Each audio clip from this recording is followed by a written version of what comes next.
باللہ من شر الشیطان اللعین الرجیم بسم اللہ الرحمن الرحیم الحمد للہ رب العالمین الصلاة والسلام علی رسولہ الکریم واہل بیتہ الطیبین الطاہرین واصحابہ المنتجبین اما بعد فقد قال اللہ سبحانہ وتعالی بسم اللہ الرحمن الرحیم انا انزلناہ فی لیلۃ القدر۔ عزیزان ایمان، ایام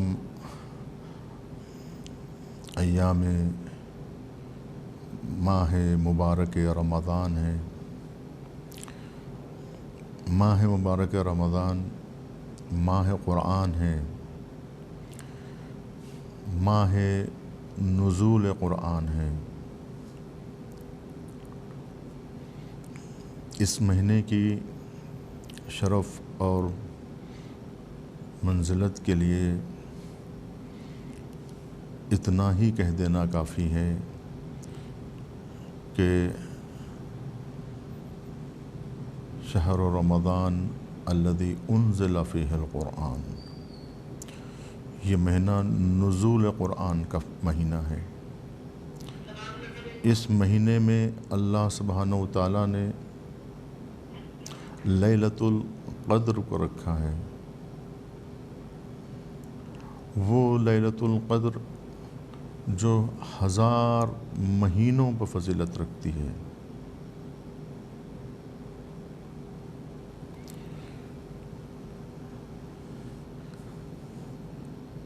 ماہ مبارک رمضان میں نزول قرآن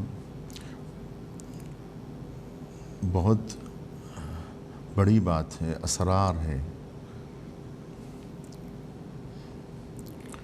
قرآن مجید بڑی عجیب و غریب کتاب ہے۔ اگر یہ کتاب نازل نہ ہوتی تو قابل فہم بھی نہ ہوتی۔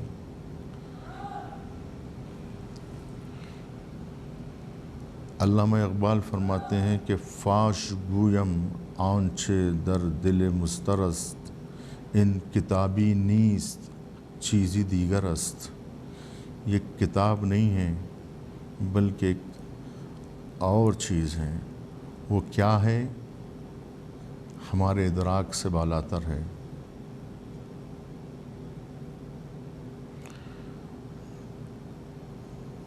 جب جنات نے سنا قرآن مجید کو تو کیا کہا کہ انا سمعنا قرآنا عجبا۔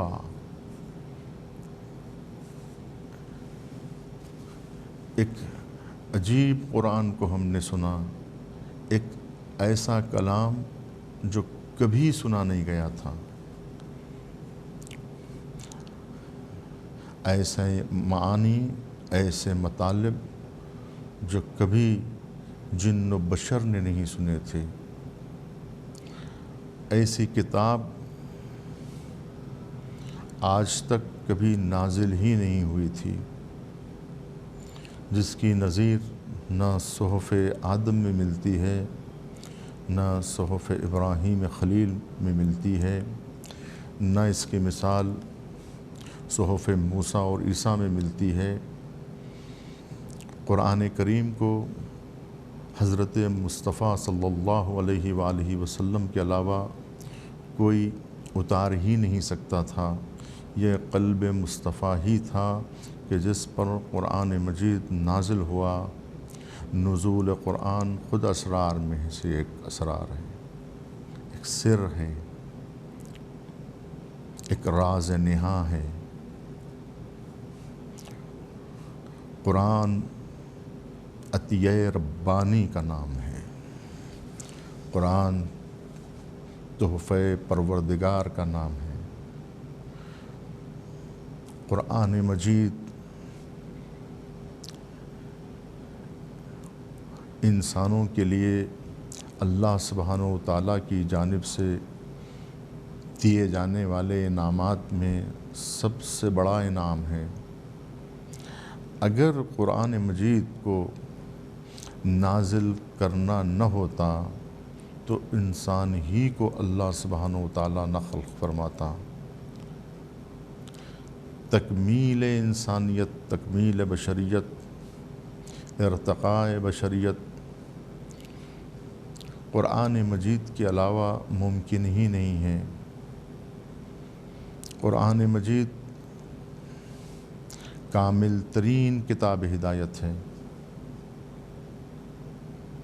عنده مفاتیح الغیب لا يعلمه الا هو ويعلم ما في البر وما في البحر وما تسقط من ورقة الا يعلمها ولا حبة في ظلمات الارض لا رطب ولا يابس الا في كتاب مبين۔ قرآن مجید غیب کی خبروں میں سے ہے۔ قرآن مجید تک ایک بشر کی رسائی بہت بڑی بات ہے۔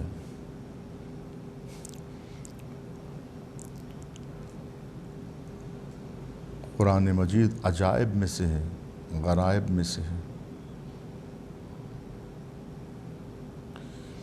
قرآن مجید اللہ کی اتنی بڑی رحمت ہے، اتنی عظیم ترین کتاب ہے، اتنی عالی مرتبت کتاب ہے، اتنی بلند ترین کتاب ہے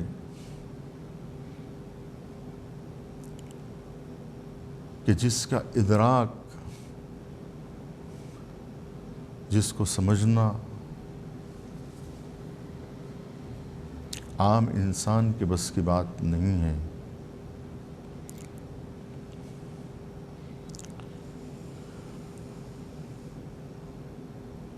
قرآن مجید وہ تحفہ ربانی ہے، وہ عظیم ترین تحفہ ہے، وہ سرچشمہ ہے، ہدایت کا ایک ایسا سرچشمہ ہے جس سے مسلسل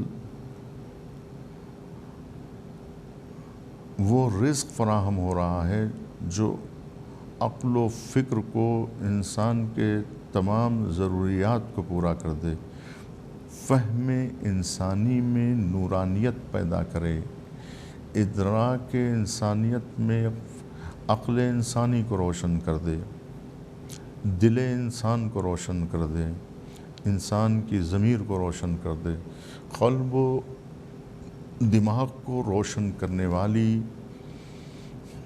اس منبع نور کا نام قرآن مجید ہے، اس منبع ہدایت کا نام قرآن مجید ہے۔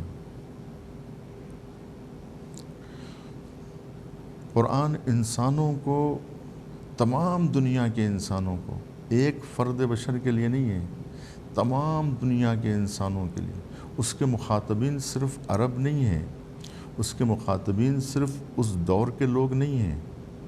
قرآن ایک زمانے کے لیے نہیں آئی ہے، قرآن مجید کے مخاطبین چند محدود لوگ نہیں ہیں، قرآن مجید ہر دور کے لیے ہے، قرآن ہر زمانے کے لیے ہے، ہر اعصار کے لیے ہے، ہر عصر کے لیے ہے، ہر وقت کے لیے ہے۔ اور قرآن مجید کسی خاص گروہ کے لیے نہیں ہے، کسی خاص فکر کے لیے، خاص مسلک کے لیے نہیں ہے، کسی مسلک کی کتاب نہیں ہے، کسی خاص مکتبہ فکر والوں کی کتاب نہیں ہے۔ قرآن تمام دنیا کے انسانوں کی ہدایت کے لیے آئی ہے۔ ہدن للناس، ہدن للناس، قرآن مجید ساری دنیا کے انسانوں کی ہدایت کے لیے، جس میں شرق والے بھی ہیں، غرب والے بھی ہیں، جنوب والے بھی ہیں، شمال والے بھی ہیں، سارے کے سارے انسان اس کے مخاطبین ہیں، اور ہر دور کے انسان، ہر زمانے کے انسان، ہر مکتب فکر کے انسان، ہر مذہب و ملت کے انسان، ہر رنگ و روپ کے انسان، ہر نسل کے انسان، ہر قوم اور ہر ملت کے انسان، اور تمام دنیا کی ملتوں، تمام دنیا کے مختلف مزاجوں کے، مختلف رنگ و روپ کے، مختلف ذہنیتوں کے، مختلف خیالات کے، مختلف مکاتب فکر کے، مختلف مذاہب کے، ہر انسان کو قرآن مخاطب کر رہا ہے۔ قرآن وہ شفا خانہ ہے جس میں سارے انسان اپنے امراض کا علاج کروا سکتے ہیں۔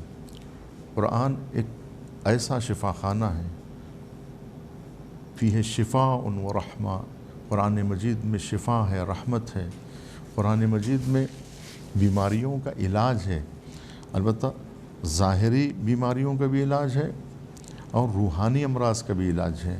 حقیقت میں جسمانی بیماریوں کا علاج ظاہر قرآن سے ہوتا ہے، اور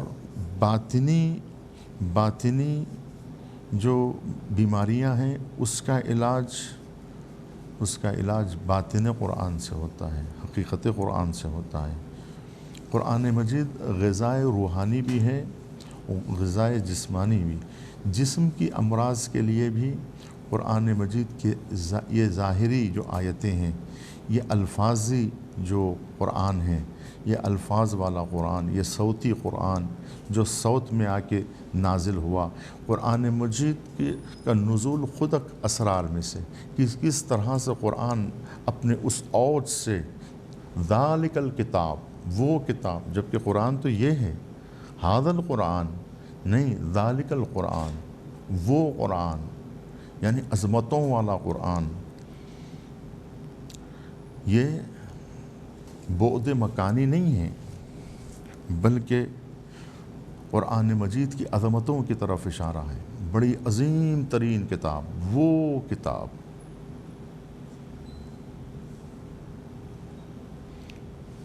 بہت بلند ہے قرآن، بہت اعلیٰ ہے قرآن،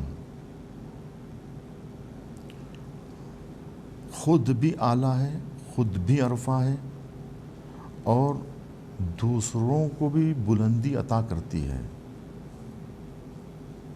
قرآن اٹھا لے جاتی ہے بشریت کو، ساری بشریت کو اٹھانے والی قدرت کا نام ہے۔ ایک ایسی طاقت ہے، ایک ایسی قدرت ہے کہ ساری دنیا انسانیت کو، ہر دور ہر زمانے کے انسانوں کو، سب کے سب کو اٹھا سکتی ہے، اور اسے اٹھا کر بارگاہ ملکوتی تک پہنچانے کی طاقت رکھتی ہے۔ قرآن مجید میں وہ قدرت، وہ طاقت، وہ قوت پائی جاتی ہے۔ ثقل اکبر ہے قرآن، اتنا ویٹ ہے کہ ساری دنیا کے انسانوں کو اٹھا سکتی ہے، اور ایک ایک آیت قرآن مجید کی انسانوں کو اٹھانے والی ہے، بلند کرنے والی ہے۔ آیت پڑھتے جائیں اور ارتقا پاتے جائیں۔ اقرا و ارقا، اقرا و ارقا، آواز آئے گی، خود محشر میں آواز آئے گی۔ اب بھی آواز گونج رہی ہے، اس وقت بھی قرآن ہمارے درمیان میں ہے، اور قرآن کی آواز فضائے عالم میں گونج رہی ہے، آفاق میں گونج رہی ہے، ہر آثار میں گونج رہی ہے، ہر عصر، ہر دور، ہر زمانے میں گونج رہی ہے کہ قرآن مجید دعوت فکر و نظر دے رہی ہے۔ قرآن مجید انسان کے اعمال کو بلند کرنے والی اور انسانی فکر کو ارتقا بخشنے والی، انسانی اذہان کو عروج بخشنے والی، اور اسے پیکر میں ڈھالنے والی، ایک ایک لفظ قرآن کا اسے ارتقا بخشنے والا ہے، اس کو اس کی سطح سے اٹھانے والا ہے، اس کی ماہیت کو بدلنے والا ہے، اس کے مزاج اور اس کی ماہیت کو تبدیل کر کے ایک الگ فضا میں لے جانے والا ہے، ایک ایسی فضا جو نورانی فضا ہے۔ اس کو سمجھنے کے لیے بھی بہت وقت کی ضرورت ہے، اس کو سمجھنے کے لیے بھی انسان کو اس اپنی سطح سے بلند ہونے کی ضرورت ہے، اپنی تمام قوتوں کو سمیٹنے کی ضرورت ہے، اس ایک نقطے کو سمجھنے کے لیے، ان حقیقتوں کو سمجھنے کے لیے کہ اگر یہ چیز اگر سمجھ میں آ جاتی ہے تو پھر انسان اپنی سطح سے بلند ہو جاتا ہے۔ کہ قرآن مجید جس طرح سے سیڑھی ہے کہ سیڑھی پہ سے انسان ایک ایک قدم چلتے ہوئے بام عروج پر پہنچتا ہے اور ایک منزل پہ پہنچتا ہے، ایک ہدف تک پہنچتا ہے، اپنے ایک مقصد تک پہنچتا ہے ان سیڑھی کے ذریعے سے جہاں وہ جانا چاہتا ہے، ایک ایک قدم آگے بڑھتا ہے۔ تو کیا ہم اس کی مثال سیڑھی سے بھی دے سکتے ہیں کہ جو ہے قرآن مجید کی ایک ایک آیت پڑھتے جائیں اور بلندی حاصل کرتے جائیں، ایک ایک آیت پڑھیں، بلندی حاصل کریں، جس طرح سے سیڑھی کی بلندی حاصل کرتے ہیں، لیکن اس سے بھی کہیں زیادہ ہے مثال۔ اس لیے خاک بر سر تمثیل من و تشبیہ من، کہ اس سے بھی بڑی مثال دی جا سکتی ہے، اور وہ یہ ہے کہ سیڑھی تو اپنی جگہ پہ رہتی ہے، خود سیڑھی نہیں اٹھتی، انسان سیڑھی پہ پیر رکھ کے آگے بڑھتا ہے، لیکن قرآن مجید جو ہے خود اپنے سوار کو خود بھی لے کے وہ جاتی ہے، نہ یہ کہ صرف وہ ٹھہری رہتی ہے، لوگ جو ہے اس کے ذریعے سے جو ہے بلندی حاصل کرتے ہیں، نہیں، ایسا نہیں ہے کہ صرف قرآن اپنی جگہ پہ جامد ہو اور انسان اس جامد قرآن کے ذریعے سے حرکت کرے، قرآن صرف حرکت میں لانے، خود اپنی جگہ کھڑی رہے اور دوسروں کو حرکت میں لائے، ایسا نہیں ہے، بلکہ خود بھی اپنے سوار کو لے کے اڑتی ہے، جیسے براق اڑتا ہے، اس طرح سے قرآن اپنے سوار کو لے کر خود بھی بلندیوں تک کا سفر طے کرتی ہے، ارتقاء کا سفر طے کرتی ہے، خود بھی پرواز کرتی ہے۔ تو قرآن اپنے دوش پر تمام بشریت کو بٹھا کر ارتقاء کی منزلوں سے آشنا کرنے والی حقیقتوں کا نام ہے۔ قرآن ایک ابلتا ہوا سرچشمہ ہدایت ہے، ایک نور کا ابلتا ہوا دریا ہے، ایک ختم نہ ہونے والا دریا ہے، ایک ختم نہ ہونے والا سرچشمہ ہے، جو ختم ہو ہی نہیں سکتا، جو تمام ہو ہی نہیں سکتا، ایک ایسا چراغ ہے جو کبھی گل ہو ہی نہیں سکتا، اور تمام دنیا انسانیت کے لوگ آئیں اور اس چراغ سے روشنی حاصل کرتے چلے جائیں۔ تو قرآن مجید ایک ایسا دسترخوان ہے کہ جس پر انواع و اقسام کے غذائیں چن دی گئی ہیں، کہ جو انسان جس قسم کی غذا چاہتا ہے وہ اس دسترخوان سے حاصل کر سکتا ہے۔ انسان جس طرح سے ابھی میں نے آپ کے سامنے عرض کیا کہ قرآن مجید ایک طرح کا شفا خانہ بھی ہے، کہ جس میں ہر مرض کا انسان کبر و غرور و نخوت کے جتنے مارے ہوئے ہیں، جتنے متکبر ہیں، جتنے مغرور ہیں، جتنے حاسد ہیں، جتنے عیبی اور ناقص لوگ ہیں، آئیں قرآن مجید سے اپنے نقص کو دور کریں، اپنی بیماریوں کا علاج کرائیں، اپنے امراض کا علاج کرائیں۔ ہر مرض کا علاج قرآن مجید میں موجود ہیں۔ وہ لوگ جو اپنی شک کی بیماری کا علاج کرانا چاہتے ہیں، کہ جو کہتے ہیں کہ شک ایک ایسا مرض ہے جس کا علاج جو ہے وہ لقمان حکیم کے پاس بھی نہیں ہے، یعنی دواخانوں میں اس کا جو ہے اس کی گولیاں نہیں ملتی، کسی میڈیکل اسٹور پہ اس کی دوا نہیں ملتی، لیکن قرآن مجید میں اس کا بھی علاج موجود ہے۔ قرآن مجید میں جہل کا علاج موجود ہے، قرآن مجید میں امراض قلبی کا علاج موجود ہے، نفاق کا علاج ممکن ہے، ہر مرض کا علاج موجود ہے، شرک کا علاج موجود ہے، شرک کا علاج موجود ہے، حسد کا علاج موجود ہے، جھوٹ بولنے والوں کا علاج موجود ہے، اور بغض رکھنے والوں کا علاج موجود ہے، غیبت کرنے والوں کا علاج موجود ہے، تہمت لگانے والوں کا علاج موجود ہے۔ ہر مرض کی دوا قرآن مجید ہے، ہر مرض کا علاج قرآن مجید میں ہے۔ قرآن مجید کا ہر صفحہ علاج کرتا ہے مریضوں کا، بیماروں کا، اور ہر بیماری کو ختم کرتا ہے، ہر غلاظت کو مٹاتا ہے۔ ایک ایسا صاف اور شفاف آب زلال ہے کہ جس سے ہر طرح کی گندگی، ہر طرح کی بیماری، ہر طرح کی غلاظت دھلتی ہے، صاف ہوتی ہے، شفاف ہوتی ہے، آئینے کی طرح قلب چمکنے لگتا ہے، انسان نکھر جاتا ہے، اس کی روح بالیدہ ہو جاتی ہے۔ قرآن مجید پاک کرنے والا ہے، قرآن مجید شرک کے نجاستوں کو پاک کرتا ہے، شرک کی نجاستوں کو پاک کرتا ہے، ناقابل علاج مریضوں کا علاج قرآن مجید کرتا ہے۔ قرآن مجید ایک ایسا مدرسہ ہے، ایک ایسی درسگاہ ہے جس میں ہر طرح کا نصاب موجود ہے۔ لا ردب ولا یابس الا فی کتاب مبین، کوئی خشک و تر شے ایسی نہیں ہے جو قرآن مجید میں موجود نہ ہو۔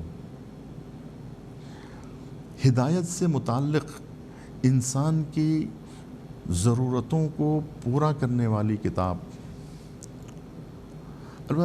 البتہ انسان کی جو ضرورتیں ہیں اس میں سے بہت مختصر ضرورتیں جسم کی ضرورتیں ہیں، اور مختصر غذاؤں سے جسم کی ضرورتیں پوری ہو جاتی ہیں، اور بہت ہی عام غذائیں ہیں جس سے انسان کی جسمانی ضرورت پوری ہوتی ہے، جو انسان کی دسترس میں ہیں اور بڑی آسانی سے وہ حاصل ہو جاتی ہے۔ وہ غذائیں جسمانی تو وہ ہے کہ جو مشرکین کے بھی ہاتھ میں موجود ہیں، جو ہر کسی کے دسترس میں ہیں، اور انسان کا جسم محدود ہے، اس کی غذائیں محدود ہیں، اس کا وقت محدود ہے، اس کے امراض بھی محدود ہیں، اس کی تمام چیزیں محدود ہیں، کیونکہ جسم محدود ہے، اس کے تقاضے بھی محدود ہیں، اس کا نیاز بھی محدود ہے، اس کی حاجتیں بھی محدود ہیں۔ لیکن انسان کی روح محدود نہیں ہے، کیونکہ روح محدود نہیں ہے لہٰذا اس کی غذائیں بھی محدود نہیں ہیں، اس کی نیاز بھی اتنی زیادہ ہے، اس کے امراض بھی اتنے زیادہ ہیں، اس کی ضرورتیں بھی اتنی زیادہ ہیں۔ انسان جانور نہیں ہے کہ اس کی ضرورتیں محدود ہوں۔ انسان جسم کے حساب سے تو حیوان ہے، اس کا جسم حیوان کی جسم کی طرح ہے، یعنی جیسا حیوان کے پاس ہاتھ، پیر، آنکھ، ناک، دل، گردہ ہوتے ہیں، ویسے ہی جو ہے انسان کے پاس بھی ہے وہ تمام چیزیں جو حیوان کے پاس ہے۔ حیوان جس طرح سے مادی غذائیں کھاتا ہے ویسے انسان کا جسم کو بھی مادی غذائیں چاہیے۔ انسان جسم کے اعتبار سے تو حیوان ہے، لیکن روح کے اعتبار سے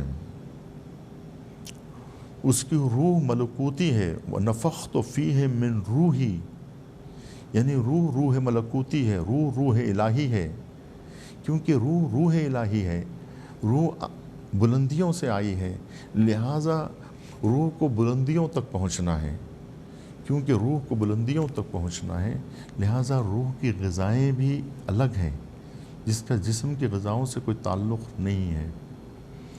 تو لہٰذا روح انسانی کے لیے ان غذاؤں کی ضرورت ہے جو بازاروں میں نہیں ملتی، جس کو پیسے سے نہیں خریدا جا سکتا ہے۔ لہٰذا جو چیز پیسے سے نہیں خریدی جا سکتی ہے وہ چیزیں انسانی روح کے لیے اس کا کوئی فائدہ نہیں ہے، اس کا کوئی تعلق نہیں ہے۔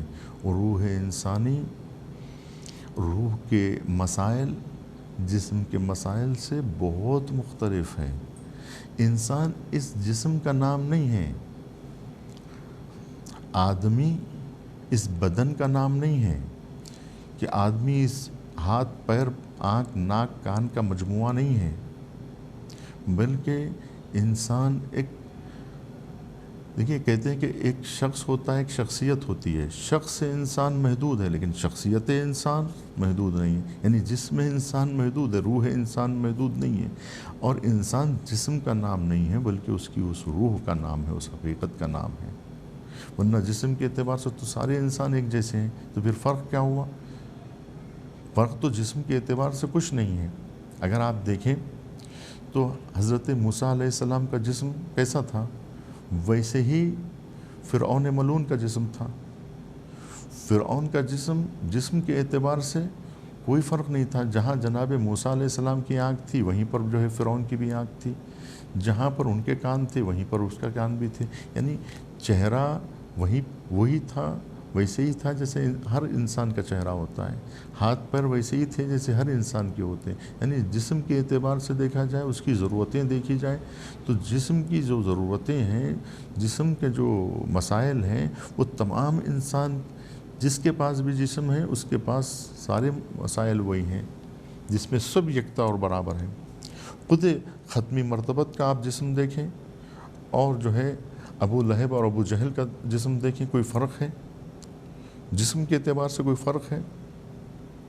نہیں ہے، لیکن حقیقت کے اعتبار سے کتنا فرق ہے؟ اس نورانیت کے مقابلے میں کتنا فرق ہے کہ ان کی روح نجس ہے، ان کی روح پاک ہے۔ ان کی روح غلاظتوں میں بھری ہوئی، ظلمتوں میں ڈوبی ہوئی، تاریکیوں میں ڈوبی ہوئی ہے، اور یہ روح نورانی ہے، یہ روح ملکوتی ہے، یہ روح مقام معراج پہ پہنچی ہوئی ہے، یہ ضلالت کی کھائی میں گری ہوئی ہے۔ تو معلوم یہ ہوا روح کے اعتبار سے زمین آسمان کا فرق ہو گیا۔ تو جو فرق پاکی میں اور نجاست میں ہوتا ہے، جو فرق نور اور ظلمت میں ہوتا ہے، جو فرق حق اور باطل میں ہوتا ہے، وہی فرق تھا حضرت مصطفیٰ اور ابو لہب اور ابو جہل کے درمیان میں۔ مصطفیٰ پیکر نور تھے اور ابو لہب و ابو جہل جہالت کا مجسمہ تھے۔ تو معلوم یہ ہوا کہ فرق کہاں سے کہاں تک تھا، نسبت خاک را بے عالم پاک۔ یہ خاک کے جو زمین و آسمان کا جو فرق ہوتا ہے اس سے کہیں زیادہ بڑا فرق تھا۔ تو اس کا مطلب یہ ہے کہ یہ مسائل الگ ہیں اور وہ مسائل الگ ہیں۔ تو معلوم یہ ہوا کہ انسان جسم کا نام نہیں ہے، انسان تو اس حقیقت کا نام ہے، اس حقیقت نورانیہ کا نام ہے کہ وہ جو حقیقت انسانی ہے، وہ حقیقت انسانی، وہ گوہر انسانی جو ہے، حقیقت انسانی جو واقعی انسان ہے، وہ کیسے بنے گا، اور وہ حقیقت انسان تک رسائی کیسے ہوگی، واقعی انسان کیسے وہ انسان بنے گا کہ وہ انسان بنے اور اس روح کا جو بدن ہوگا، اس روح میں جو سماعت و بصارت ہوگی، وہ روح دیکھنے والی، سننے والی جو بنے گی، تو وہ کیا دیکھے گی، وہ کیا سنے گی۔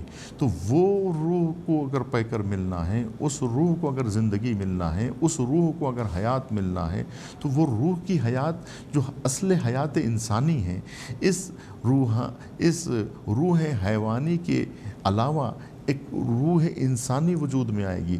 وہ جو روح انسانی ہے وہ حقیقت انسانیت ہے، تو وہ حقیقت انسانیت بنتی ہے قرآن سے۔ لہٰذا اللہ سبحانہ و تعالیٰ نے انسان کی تخلیق کے ذکر سے پہلے جو ذکر کیا ہے وہ قرآن کے نزول کا ذکر کیا ہے۔ الرحمن علم القرآن خلق الانسان علمہ البیان، کہ الرحمن علم القرآن، اللہ سبحانہ و تعالیٰ نے جہاں رحمت کا ذکر کیا ہے، مبالغہ کا صیغہ استعمال کیا ہے کہ وہ رحمان ہے۔ الرحمن، اس کی رحمتوں میں وسعت پائی جاتی ہے۔ تو وہ جو رحمان ہے، اس رحمان کا جو سب سے پہلا پرتو ہے اس کا نام ہے قرآن۔ یعنی تخلیق انسان کا ذکر بعد میں ہے، نزول قرآن اور علم قرآن اور فہم قرآن کا ذکر پہلے ہے، کہ قرآن سب سے بڑی نعمت ہے۔ انسان کے لیے انسان سے بڑی نعمت قرآن ہے، اس لیے کہ اگر قرآن نہیں ہے تو انسان نہیں ہے۔ اگر قرآن نہیں ہے، اگر قرآن کی رحمت اگر انسانوں کے شامل حال نہیں ہوئی ہے، تو اس کا مطلب یہ ہے کہ وہ انسانیت بیکار ہے جو جدا از قرآن ہو، وہ حیوانیت ہے، پھر وہ انسان نہیں ہے۔ بغیر تعلیم قرآن کے کوئی انسان بن نہیں سکتا، نہ فرد بن سکتا ہے، نہ اجتماع وجود میں آ سکتا ہے۔ اگر فرد وجود میں آتا ہے یا اجتماع وجود میں آتا ہے تو بغیر قرآن کے نہ فرد وجود میں آئے گا، نہ بغیر قرآن کے اجتماع وجود میں آئے گا۔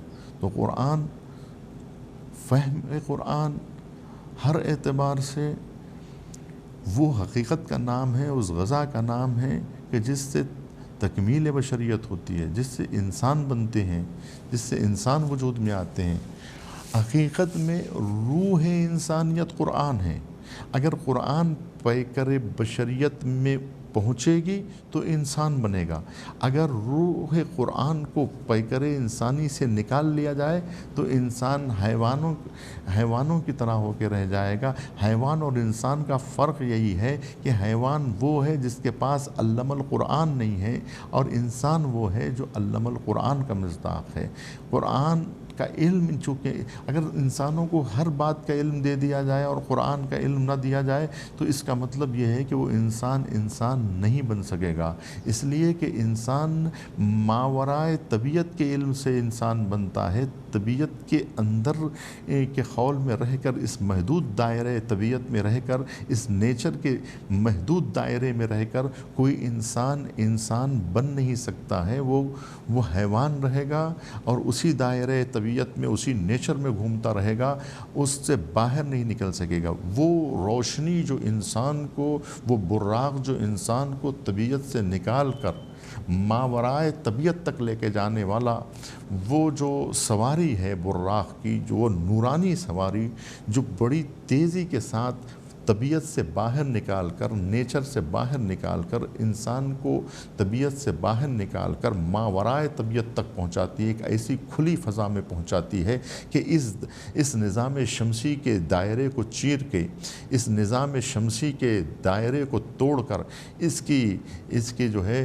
محدودیت کو توڑ کر، اس خلے سے نکل کر، اس نظام شمسی کے خلے سے باہر نکال کر ماورائے طبیعت سے آشنا کرنے والے براق کا نام قرآن ہے۔ ایک نورانی سواری کا نام قرآن ہے کہ جو اس نورانی سواری سے وابستہ ہو جائے گا۔ اب انشاءاللہ ہم بحث کریں گے کہ قرآن مجید ریسمان الہی کا نام ہے۔ وہ ایک ایسی رسی ہے جس کا ایک سرا انسانوں کے ہاتھ میں ہے تو ایک سرا معبود کے ہاتھ میں۔ عبد و معبود کے رشتے کا نام قرآن مجید ہے۔ قرآن مجید ایک ایسا ریسمان ہدایت ہے، عروۃ الوثقی ہے، ایسی ریسمان ہدایت ہے جو انسانوں کو کھینچتی ہے، ایک نور کا حالہ ہے، ایک ایسی رسی ہے جو کھینچتی ہے انسانوں کو بلندیوں کی طرف۔ اس کا نام قرآن مجید ہے۔ یہ جو ہمارے درمیان میں قرآن ہے، یہ نازل شدہ قرآن ہے، یہ الفاظ میں ڈھالا گیا ہے، نزول ہوا ہے اس کا۔ یہ جیسا کہ میں نے ابھی آپ کے سامنے عرض کیا کہ یہ کس طرح سے نازل ہوا ہے، یہ خود ایک سر ہے کہ کس طرح سے یہ اللہ کی کتنی بڑا اعجاز ہے کہ نزول قرآن خود ایک اعجاز ہے کہ وہ کتاب مکنون سے کس طرح سے باہر آیا، کس طرح سے قرآن قلب مصطفیٰ تک پہنچا، اور کس طرح سے یہ حقیقت نورانیہ ان الفاظ کے لباس میں آئی۔ یہ لباس مجاز میں قرآن کو ڈھالا گیا، یہ الفاظ میں ڈھالا گیا، صوت میں ڈھالا گیا، لفظوں میں ڈھالا گیا۔ تو یہ الفاظ کے پیکر میں، یہ الفاظ کے لباس میں، ان الفاظ کے لباس میں اس نورانی کلمات کو ڈھالا گیا۔ ان لفظوں کا انتخاب بھی انسانوں کے حوالے نہیں کیا گیا، اسی لیے ہم کہتے ہیں یہ الفاظ بھی نورانی ہیں۔ ان لفظوں میں بھی، یہ لفظوں کا انتخاب بھی جو ہے وہ ذات حق سبحانہ و تعالیٰ کی جانب سے ہوا ہے۔ جبرائیل علیہ السلام نے ان الفاظ کو ادا کیا اور املا کرایا ہے حضرت مصطفیٰ کو۔ یہ سب کے سب اسرار ہیں، یہ سب کے سب سر ہیں۔ ہمیں ان شبوں میں قرآن کی معرفت حاصل کرنا ہے اور ہمیں قرآن کے محضر میں آنا ہے، قرآن کے حضور میں پہنچنا ہے کہ قرآن مجید سے ہم استفادہ کریں۔ قرآن مجید کی اس نورانیت سے فرد کو اور پورے معاشرے کو نورانی ہونے کی ضرورت ہے کہ یہ شبیں نزول قرآن کی شبیں ہیں۔ یہ شبیں وہ شبیں ہیں کہ جس میں ان کا ذکر ہے کہ جنہوں نے اپنے وجود کو قرآن مجید سے وابستہ کر کے اس طرح سے اپنے آپ کو نورانی کر لیا تھا کہ ان کی سیرت قرآن بن گئی، ان کے افکار قرآنی بن گئے، ان کے نظریات قرآن بن گئے، وہ قرآن کے پیکر میں ڈھل گئے کہ اس طرح سے ان کا وجود زندہ قرآن بن گیا۔ ان کا وجود زندہ قرآن بن گیا۔ ہم حضرت مصطفیٰ اور حضرت مرتضیٰ کو انہی لفظوں میں یاد کرتے ہیں کہ حضرت مصطفیٰ حقیقت قرآن کا نام ہے، اور حضرت مصطفیٰ اسی عکس حضرت مرتضیٰ اسی مصطفیٰ صلی اللہ علیہ وسلم کا سلسلہ اور اسی نورانیت کا تسلسل ہے کہ جو وابستہ قرآن مجید ہے۔ والسلام علیکم ورحمۃ اللہ وبرکاتہ، وآخر دعوانا الحمدللہ۔